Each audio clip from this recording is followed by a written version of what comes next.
Untuk kita semua,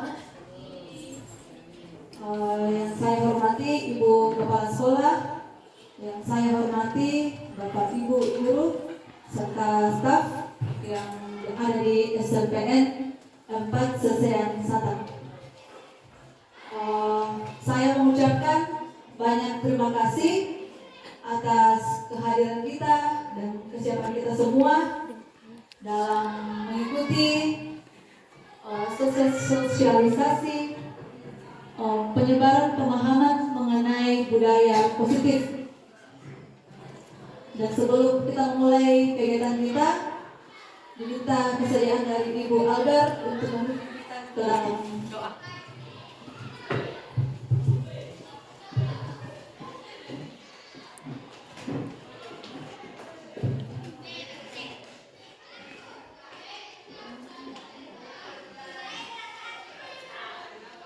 Terima kasih. Sebelum kita mulai kegiatan, mari kita minta berdoa dalam doa. Kita berdoa. Terpujilah nama-Mu ya Bapa di surga pada pagi yang indah ini, di mana Engkau telah bersama-sama dengan kami, rekan-rekan guru. Engkau mau hadir di tengah-tengah kami ya Tuhan pada pagi yang indah ini, di mana salah seorang rekan guru kami yang mereka melanjutkan penelitian, kiranya Engkau mau hadir di tengah-tengah kami ya Tuhan. Berikanlah dia akal hikmah dan apa yang dia persiapkan, sehingga apa yang sosialisasikan sebentar ia dapat sosialisasikan dengan baik sesuai dengan kehendak-Mu. Tuhan yang bertahta dalam kerajaan surga, kami juga sebagai rekan-rekan guru, kiranya juga Engkau mau hadir bersama dengan kami semua, sehingga apa yang dipaparkan oleh rekan kami ini kami dapat mengerti dan memahami. Semoga apa yang dia kerjakan dia akan petik hasilnya dengan baik dan mendapatkan nilai yang terbaik seturut dengan kehendak-Mu demi masa depan rekan kami ini. Tuhan yang berkata dalam kerajaan surga, inilah doa dan harapan kami, ampunilah salah yang dosa kami, sehingga kami sebagai rekan-rekan dapat mengikuti dengan baik, dan saudara kami yang memberikan dia dapat paparkan seturut dengan kehendak-Mu. Inilah doa kami Tuhan, ampunkanlah salah dan dosa kami. Dalam nama Yesus Kristus kami berdoa kepada-Mu. Haleluya. Amin. Terima kasih atas doanya. Baik Bapak Ibu,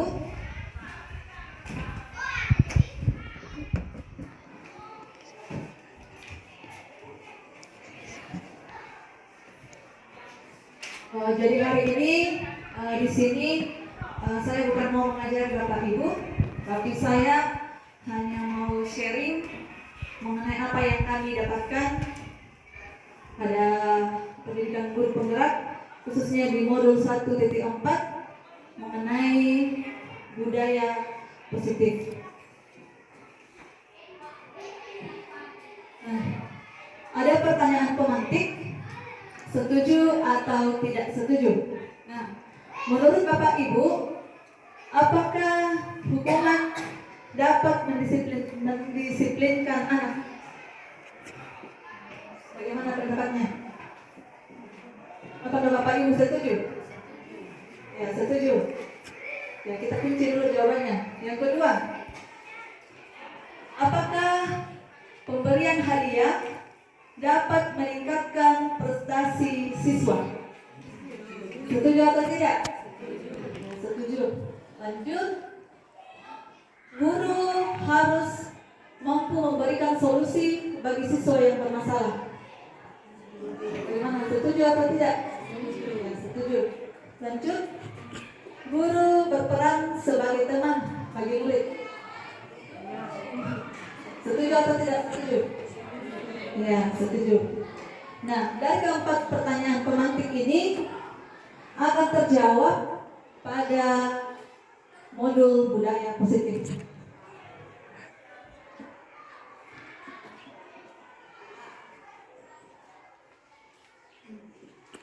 Adapun eh, beberapa tahapan dari budaya positif.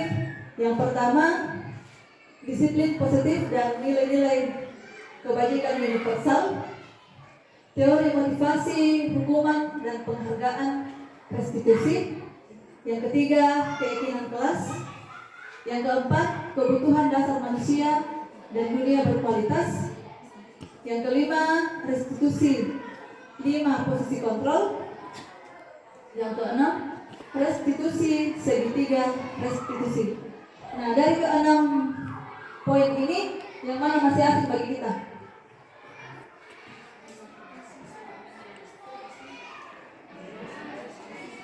Ya, kebanyakan di restitusi. Ya, sebenarnya ini sudah kita lakukan, tapi istilahnya saja yang baru bagi kita.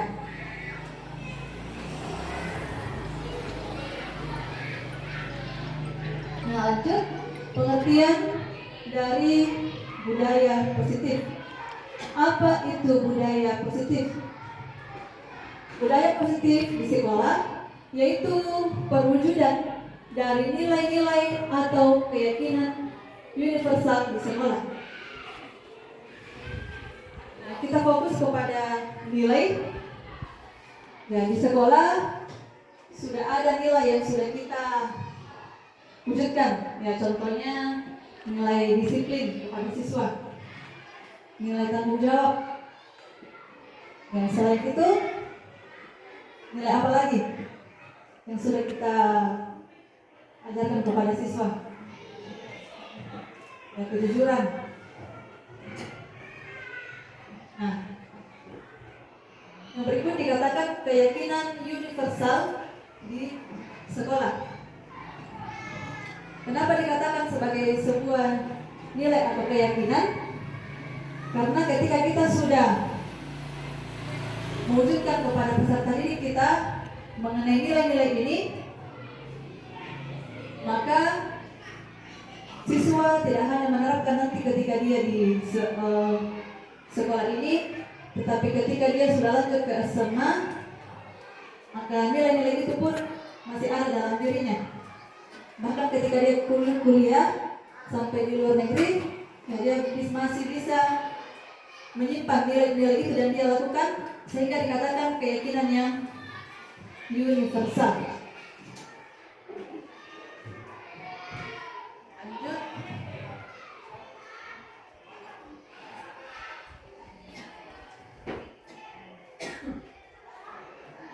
Nah, baik Bapak Ibu, ada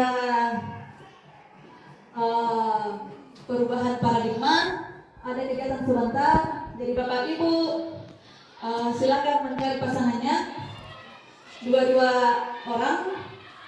Contohnya Pak Yunus dengan Ibu Albert, atau Ibu Albert dengan Ibu Rida, Ibu Lydia dengan Ibu Ripka. Nah, jadi 2 orang. Jadi di sini petunjuknya, Anda dan teman Anda. Pertama, sobeklah kertas kecil. Tuliskanlah benda atau sesuatu yang sangat berharga untuk Anda. Nah, setelah itu letakkan di salah satu tangan Anda dan genggam benda atau sesuatu tersebut dengan segala daya. Buatlah sebuah kepala. Jadi Bapak Ibu silakan menuliskan di kertas kecil sesuatu yang paling berharga bagi Bapak Ibu. Setelah itu kepal di tangan kanannya, di kepal erat-erat. Ya, contohnya emas. Apalagi yang berharga? HP. Ya, jadi Bapak Ibu diajak untuk berpasangan. Ya, kalau sudah ada benda yang berharga di tangannya, oke, silakan ditulis. Ya, jadi ditulis di kertas kecil, baru dikepal di tangannya, yang kertasnya di tangan kanannya. Ya. Rahasia Bapak Ibu. Ya, ini saja nama barangnya yang berharga. Ya, nama barang atau apakah? Bisa. Pokoknya sesuatu yang sangat berharga bagi Bapak Ibu. Uang. Ada berapa ya, Mas? Mas, benda.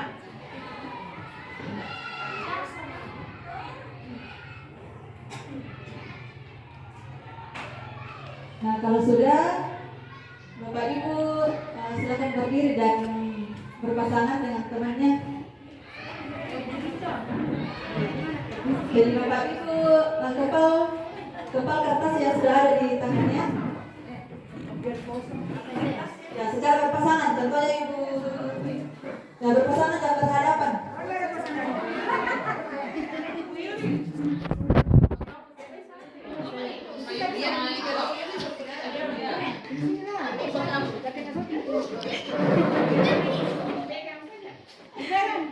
Oke. Ya, kalau Bapak Ibu sudah berpegangan, nah,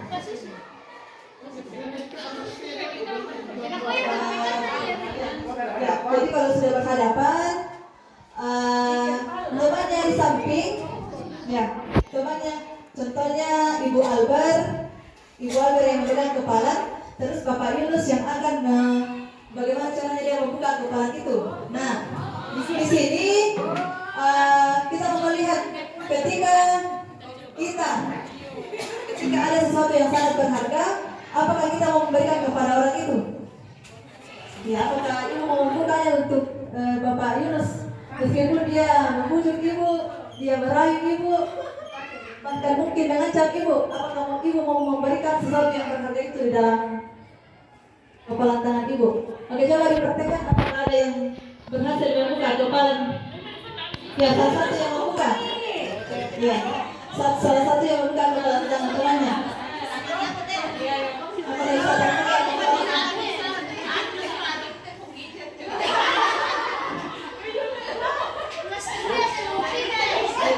apakah kepalanya bisa terbuka atau tidak.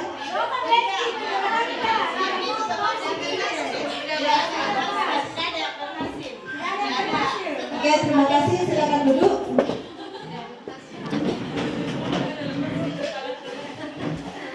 Ya. Bagaimana, apakah ada yang berhasil membuka kepala? Nah, apa yang kita pelajari dari sini? Ya. Dikatakan bahwa kita sendirilah yang memegang kontrol. Tanpa kita sadari, kita sedang belajar mengenai posisi kontrol. Artinya, kita bisa membuka atau menutup kepalan tangan kita tergantung dari diri kita sendiri. Kalau kita memang tidak mau memberikan kepada orang itu karena ini sangat berharga, ya kita tidak akan kasih. Kecuali kalau ada kebutuhan dasar, maka kita akan memberikannya. Ya. Jadi artinya kita tidak bisa mengontrol orang lain, kita hanya bisa mengontrol diri kita sendiri. Nah, yang berikut, perubahan paradigma teori kontrol, teori pilihan, atau ilusi kontrol. Dikatakan bahwa ilusi guru bisa mengontrol murid, itu hanyalah ilusi. Yang berikut, ilusi bahwa kritik dapat membuat orang bersalah, dapat menguatkan karakter. Ilusi bahwa semua penguatan positif efektif dan bermanfaat. Ya, contohnya memberi penghargaan, memberi hadiah, itu hanyalah ilusi. Yang berikut, ilusi bahwa orang dewasa memiliki hak untuk memaksa.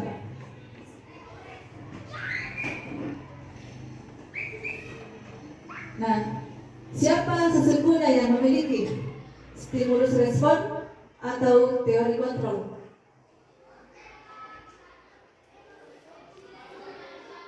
Ada stimulus respon, realitas kebutuhan kita sama.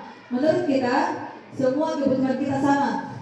Tetapi teori kontrol mengatakan realitas kebutuhan kita berbeda. Yang berikut saya fokus dari kalimat yang di bawah, yang ketiga. Saya bisa mengontrol orang lain. Teori kontrol, Anda tidak bisa mengontrol orang lain. Ya, contohnya ketika kita mengajar dalam kelas, ya pasti kita sudah yakin dalam diri kita bahwa ketika kita memberikan tugas kepada siswa, pasti dia akan kerjakan. Ya, tapi ternyata ya satu atau dua ada saja yang tidak kerjakan, karena kita tidak bisa mengontrol mereka. Yang berikut mengenai pemaksaan ada pada saat bujukan gagal. Kolaborasi dengan konsensasi menciptakan pilihan-pilihan baru. Terus stimulus respon, model berpikir menang kalah, teori kontrol, model berpikir menang. Nah, jadi di dalam kurikulum Merdeka kita sudah terapkan mengenai kolaborasi di dalam pembelajaran. Ketika kita mengajar, ya pasti selalu ada tugas mereka kerjasama, dan di dalam tugas kolaborasi dikatakan tidak ada yang namanya salah benar, yang ada itu benar-benar dan menang-menang ketika mereka sudah berkolaborasi.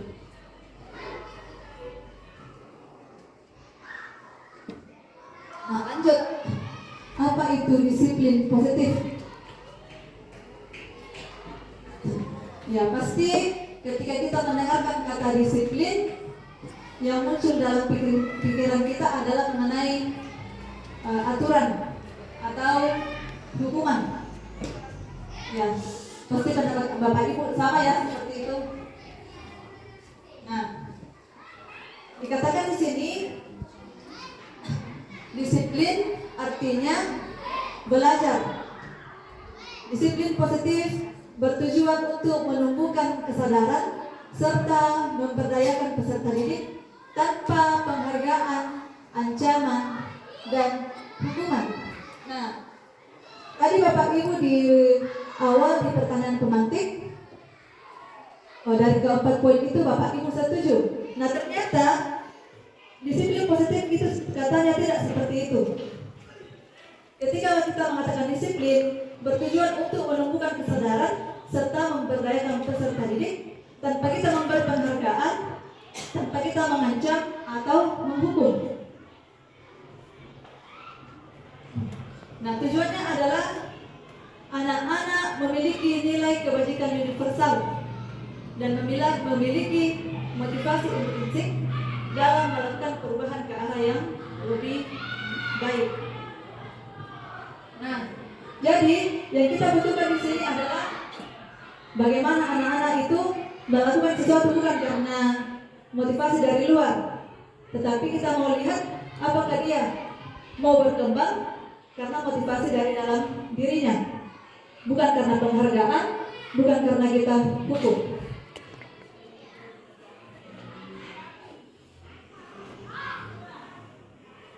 Nah, maksud dari nilai-nilai yang kita hargai, nilai-nilai kebajikan universal mengacu pada profil pelajar Pancasila. Yang pertama, beriman, bertakwa kepada Tuhan Yang Maha Esa dan berakhlak mulia, mandiri, bernalar kritis, berkebinekaan global, bergotong royong, dan kreatif.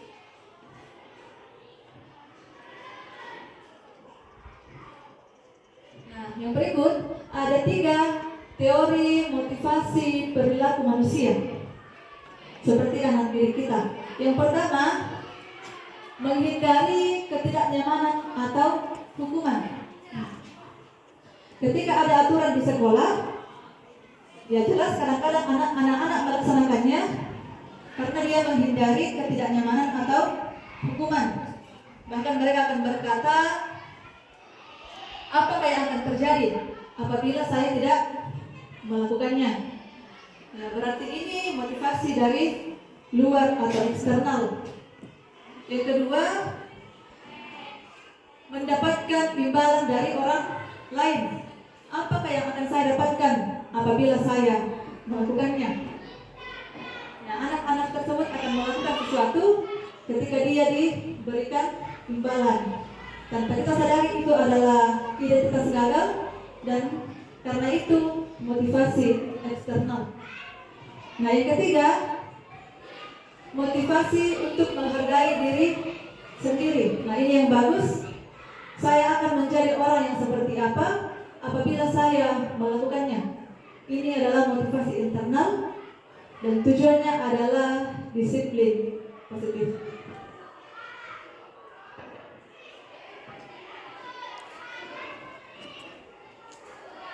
Nah, ini ada pernyataan, apakah ini konsekuensi atau hukuman? Yang pertama, mencatat 100 kali di dalam buku kalimat, saya tidak akan terlambat lagi karena terlambat ke sekolah. Menurut Bapak Ibu, apakah ini konsekuensi atau hukuman? Ya, mencatat 100 kali dalam buku kalimat. Di dalam buku kalimat, saya tidak akan terlambat lagi karena terlambat di sekolah. Apakah ini hukuman atau konsekuensi? Ya, ada yang menjawab konsekuensi, ada yang menjawab hukuman. Yang kedua, lari mengelilingi lapangan karena terlambat ke sekolah. Apakah ini hukuman atau konsekuensi? Hukuman. Lanjut, membersihkan coretan yang dibuatnya yang ada di meja tulis. Konsekuensi. Lanjut, murid diminta untuk pusap 15 kali karena tidak menggunakan masker di sekolah. Hukuman atau konsekuensi? Hukuman.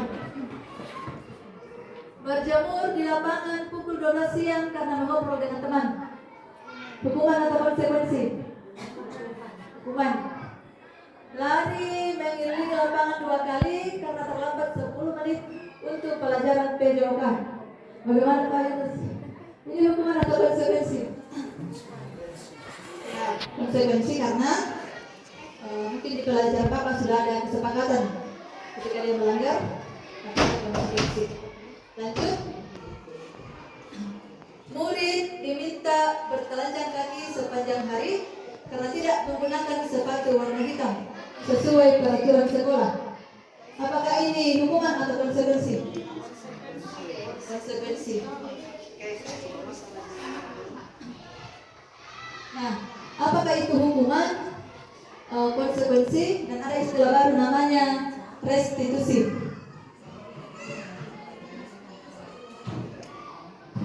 Ya, hukuman di sini dikatakan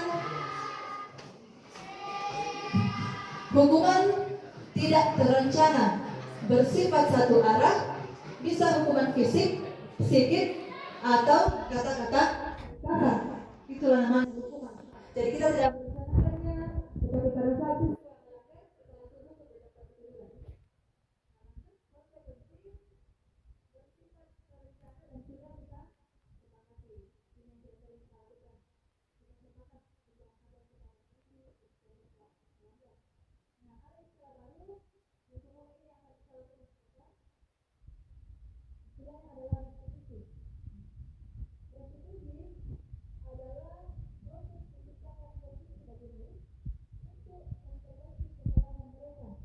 sehingga mereka kembali kepada kelompok mereka dengan karakter yang lebih kuat. Nah, jadi bagian restitusi memperbaiki kesalahan mereka dan mereka kembali kepada kelompok mereka dengan karakter yang lebih kuat.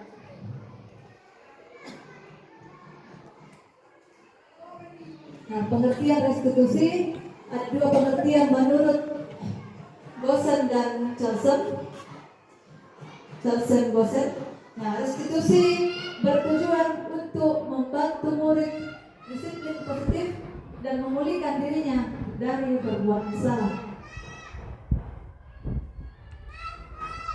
Nah, ada contoh kasus mengenai perbedaan hukuman, konsekuensi, dan restitusi. Contohnya, siswa yang sering tidak mengerjakan PR. Nah, ketika kita memberi hukuman, ya contohnya kita kasih hukuman hormat bendera selama 10 menit. Ya, pasti di situ kita marah dan murid takut. Yang berikut konsekuensinya, ketika dia tidak mengerjakan PR, kita berikan kesempatan kepada murid untuk mengerjakan tugasnya pada jam istirahat. Nah, di sini kita sebagai guru tegas peraturan. Nah, yang ketiga, restitusi. Guru menanyakan keyakinan kelas, lalu membantu siswa menyelesaikan masalahnya. Nah, di modul ini, kegiatan ini siswa menghormati dirinya dan orang lain. Nah, itulah restitusi. Jadi siswa sendirilah yang menyelesaikan masalahnya. Nah, lanjut. Nah, ada istilah baru, mengapa keyakinan kelas, mengapa tidak peraturan kelas saja. Nah, Bapak Ibu yang sudah menjadi wali kelas, apakah di dalam kelas sudah ada keyakinan kelas atau baru ada peraturan? Ya, mungkin di dalam kelas baru ada peraturan kelas. Nah, di sini kita diajak untuk menerapkan keyakinan kelas. Mengapa keyakinan kelas? Mengapa bukan peraturan saja? Nah, ada contoh kasus. Mengapa kita memiliki peraturan tentang penggunaan helm pada saat mengendarai motor? Apakah karena disuruh oleh takut ditilang? Ataukah disuruh oleh pasangan atau memang dari diri sendiri? Bagaimana ya tanggapannya? Ya, dari diri sendiri. Karena kita tahu kalau kita tidak memakai helm, berarti kalau terjadi kecelakaan maka ada hal yang negatif yang terjadi. Berarti motivasi dari diri kita sendiri. Nah, yang berikut, mengapa kita memiliki peraturan tentang penggunaan masker dan mencuci tangan setiap saat? Apakah karena kita diajak untuk memakai masker atau karena kita mau mengutamakan kesehatan kita? Ya, karena kita mengutamakan kesehatan kita. Nah, itu adalah motivasi intrinsik ya dari diri kita, tanpa ada dorongan dari orang lain. Nah, kesimpulannya di sini, keyakinan kelas adalah nilai-nilai kebajikan atau prinsip-prinsip universal dibuat berdasarkan kesepakatan antara guru dengan siswa. Yang berikut, kalau peraturan kelas hanya dibuat oleh guru dan bersifat satu arah. Jadi mungkin sebentar kita akan diskusikan bagaimana caranya membuat keyakinan kelas.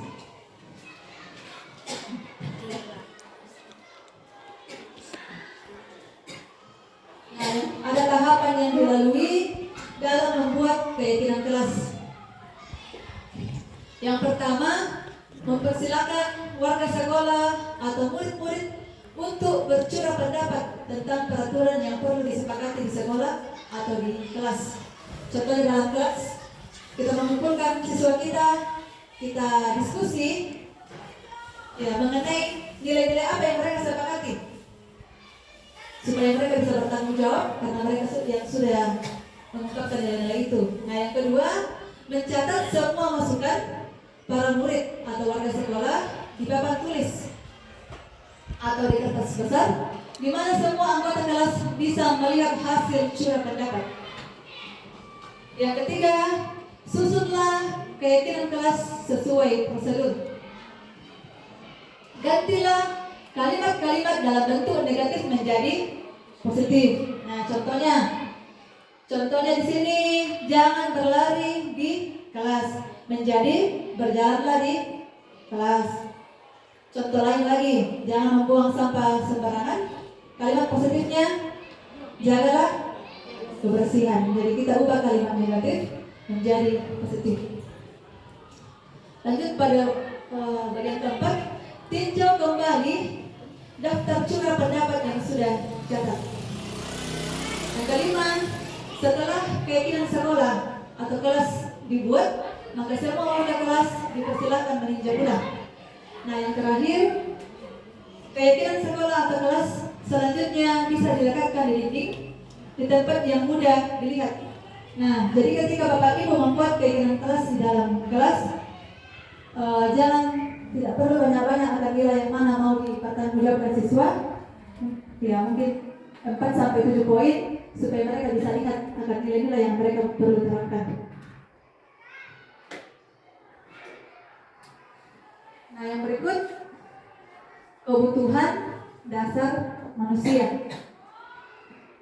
Ada 5 kebutuhan dasar manusia. Yang pertama, bertahan hidup.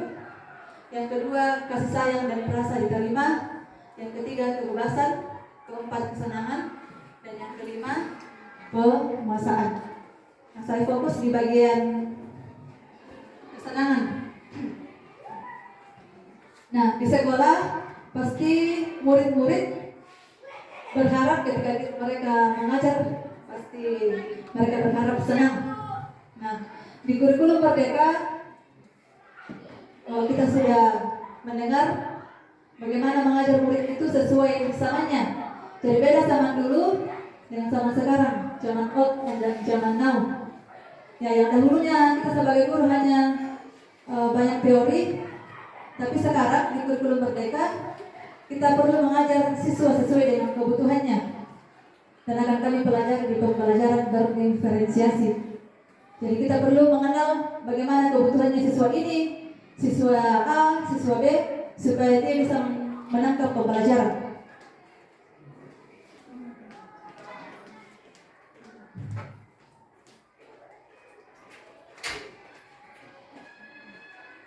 Nah, yang berikut ada 5 posisi kontrol guru.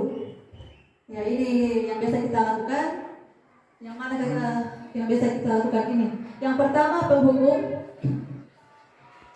Yang kedua, pembuat merasa bersalah. Yang ketiga, teman, pemantau dan manajer. Menurut Bapak Ibu, yang mana sudah biasa kita lakukan atau semuanya sudah? Penghukum. Ya, biasa, saya juga biasa lakukan. Yang kedua, pembuat merasa bersalah. Yang ketiga, teman. Apakah biasa kita sudah menjadi teman bagi siswa kita? Yang berikut, pemantau dan manajer.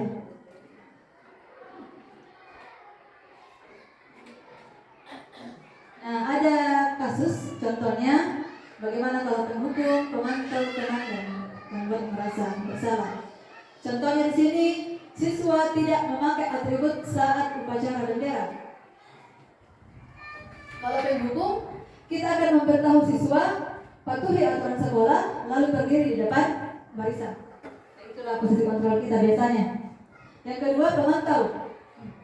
Kita bilang sama murid, kamu sudah melanggar. Apa peraturan dan konsekuensinya? Ya, itu namanya pemantau. Lanjut yang berikut, teman. Teman, ayolah yang tertib, buat ibu guru bangga. Kali ini tidak apa-apa kamu salah. Itu posisi teman. Lanjut, pembuat merasa bersalah. Berapa kali ibu guru harus memberitahu kamu, ibu guru kecewa sama kamu. Lanjut, manajer. Apakah kamu tahu kesalahanmu? Kira-kira bagaimana kamu memperbaiki kesalahan ini? Nah, dari kelima ini, kira-kira Bapak Ibu yang mana bagus sebagai posisi kontrol guru? Apakah sebagai penghukum, pemantau, teman, pembuat merasa bersalah atau manajer? Bagaimana? Sebagai teman? Ya. Oke, mari kita lihat. Nah, ada penjelasan posisi penghukum. Kalau penghukum, dia menghardik, mempujuk-pujuk, menunjuk-nunjuk, membentak. Ya, dan biasanya hukuman verbal atau fisik. Nah, dampaknya ketika kita menjadi penghukum, murid menjadi pendendam dan tidak menyukai guru atau mapel yang diampuh. Ya, mesti ya, ketika kita menjadi penghukum, murid akan mendendam kita dan tidak menyukai mata pelajaran kita. Lanjut, yang kedua, pembuat merasa bersalah. Ya, ketika kita memiliki posisi kontrol ini, suara cenderung walaupun tenang, namun kata-katanya menyalahkan murid. Berikut guru akan menyatakan hal-hal yang merasa kesalahan ada pada murid dengan membuat guru menderita. Nah, contohnya mungkin kita kasih tahu mereka, anak-anak jangan di luar kelas, nanti ibu kepala sekolah marah. Ya. Berarti kita sudah ada di posisi merasa bersalah. Kita merasa bersalah kalau anak-anak di luar dan ibu lihat.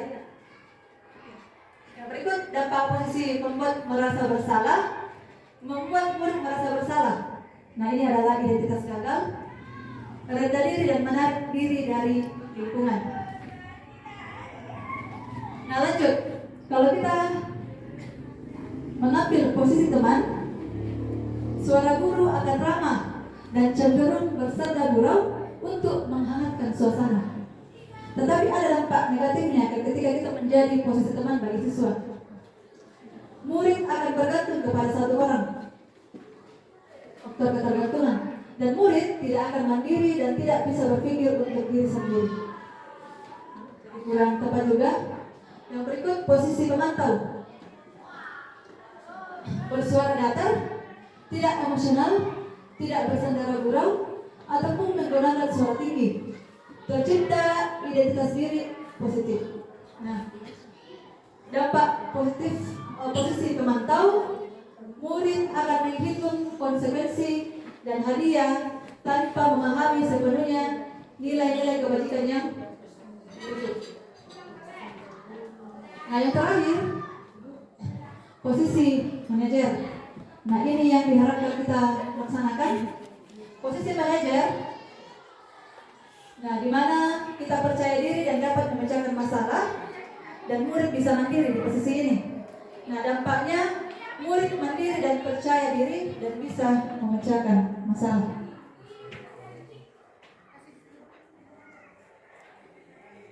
Nah, ada lagi istilah baru yang tadi, segitiga restitusi. Apakah itu segitiga restitusi? Segitiga restitusi adalah proses menciptakan kondisi bagi murid untuk memperbaiki kesalahan mereka, sehingga mereka bisa kembali pada kelompok mereka dengan karakter yang lebih kuat.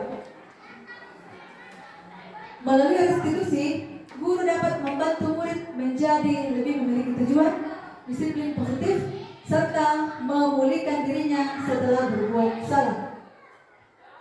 Melalui restitusi, guru bisa membantu murid untuk jujur pada diri dan sendiri dan mengevaluasi dampak dari kesalahan yang dilakukan.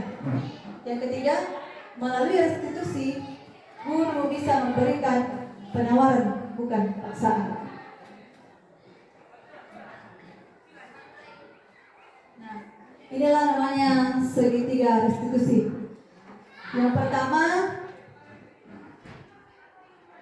menstabilkan identitas. Jadi ada 3, menstabilkan identitas. Yang kedua, menanyakan keyakinan. Yang ketiga, validasi tindakan yang salah. Jadi ketika ada siswa bermasalah, di sini yang dianjurkan untuk kita terapkan adalah model segitiga restitusi. Yang pertama, dia menstabilkan identitas. Ketika kita contohnya ada siswa melanggar. Kemarin saya sudah buat videonya. Contohnya ada kasus si A terlambat karena dia menonton bola. Terus motornya juga rusak di jalan. Nah, dan dia terlambat 20 menit. Sehingga ada konsekuensi dari sekolah. Nah, ketika kita panggil mereka, apa langkah pertama yang kita lakukan? Ya, saat kita berhadapan dengan dia, langkah pertama adalah kita stabilkan dulu identitasnya. Jangan kita langsung tanya, tadi kamu terlambat, ini memang selalu terlambat. Memang anak ini nakal. Ya, jangan langsung itu. Yang pertama adalah stabilkan identitasnya dulu. Ya, contohnya selamat pagi.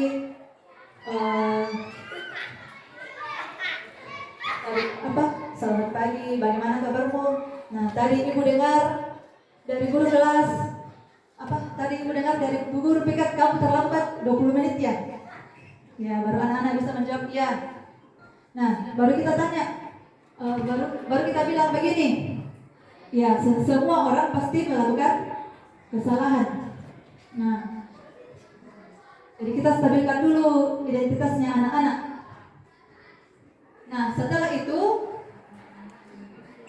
bagian yang kedua kita tanya, kira-kira kasih alasan kenapa kamu bisa terlambat. Nah, contohnya kemarin waktu saya buat kasus, ya anak itu mengatakan dia terlambat karena menonton bola dan motornya rusak. Ya, jadi kita sebagai guru mengatakan, ya menonton bola itu hal yang baik, tetapi kamu tahu apa konsekuensinya jika kamu terlambat? Ya pasti kamu apa? Dia akan jawab sendiri. Karena kalau saya terlambat, kalau saya menonton ya pasti saya terlambat karena dia begadang. Nah, yang berikut, setelah kita validasi tindakan yang salah, baru kita tanyakan keyakinannya. Nah, kita tanyakan keyakinan. Apa kamu masih ingat apa keyakinan kita di sekolah? Kamu masih ingat nggak apa keyakinan kita di kelas? Jadi kita tanya, menurut kamu apa keyakinan yang sudah kita laksanakan di sekolah kita? Baru dia menjawab, oh ini bu.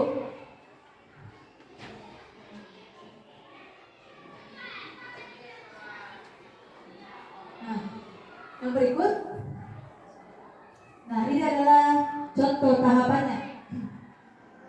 Nah, tahapan segitiga restitusi. Jadi yang pertama, menstabilkan identitas. Ya, kita akan mengatakan, ibu di sini tidak mencari siapa yang salah atau yang benar, tapi ingin mencari solusi dari permasalahan ini. Atau cara yang kedua, tidak ada satupun manusia yang tidak memiliki kesalahan. Yang perlu kita ingat bagaimana kita memperbaikinya. Ya. Yang kedua, langkah-langkahnya, validasi tindakan yang salah. Kita tanya, kamu pasti punya alasan mengapa kamu melakukan hal itu. Apakah itu bermanfaat bagi kamu? Nah, yang ketiga, kita tanyakan keyakinan. Apa yang kita percayai sebagai kelas atau keluarga? Apa nilai-nilai umum yang telah kita sepakati? Yang ketiga, kamu mau jadi orang seperti apa? Nah, jadi dalam menemukan siswa yang bermasalah, cara menyelesaikannya inilah yang akan kita, semoga kita bisa menerapkannya, yaitu tahapan segitiga restitusi. Ya, pasti tidaklah mudah untuk sampai pada posisi manajer. Ya, seperti yang dikatakan tadi, posisi kontrol guru adalah posisi manajer dan memang tidak mudah. Tapi kita dianjurkan untuk melakukan posisi ini.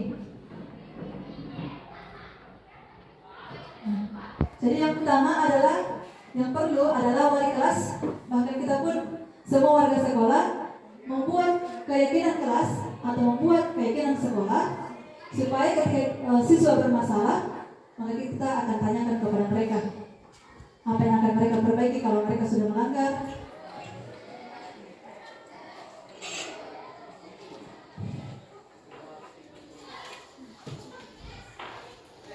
Baik Bapak Ibu, sampai di sini mengenai pemaparan saya mengenai budaya positif.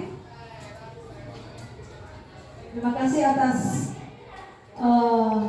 kesetiaan kita dalam mengikuti akan sosialisasinya. Demikian.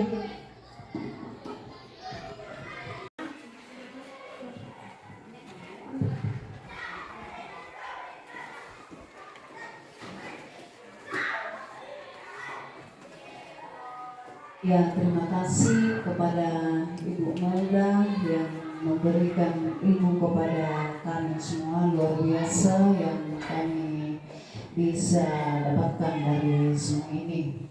Olehnya itu, marilah kita berdoa. Kita berdoa. Bapa kami di dalam surga, kembali kami menaikkan puji dan syukur ke hadapan hadirat-Mu ya Allah Bapa kami dalam surga. Saat ini juga kami akan bersujud dan berterima kasih atas anugerah-Mu yang kami rasakan, di mana ya Tuhan kami boleh mempelajari apa yang diberikan oleh pemateri rekan-rekan kami pada saat ini. Kiranya Tuhan mohon tanamkan di dalam hati kami dan boleh kami pakai di dalam kehidupan kami guna untuk melanjutkan tugas dan tanggung jawab kami sebagai pendidik. Terima kasih juga Tuhan atas semuanya ini sehingga dia boleh bermanfaat di dalam kehidupan kami. Kami juga berdoa Tuhan buat rekan kami Ibu Melda yang akan melanjutkan tugas dan tanggung jawabnya sebagai guru penggerak. Tuhan berikan kekuatan, kesehatan, hikmat, kebijaksanaan kepadanya sehingga dia boleh menyelesaikan tugas dan tanggung jawabnya ini dengan penuh sukacita. Tuhan, lanjutkanlah pemeliharaanmu kepadanya sehingga dia selalu melanjutkan usaha dan tanggung jawab ini dengan penuh sukacita. Tuhan, inilah kami, dengarkanlah doa kami dan ampuni segala dosa kami. Di dalam dan diri anak Yesus Kristus kami berdoa kepada-Mu. Amin. Terima kasih atas doanya.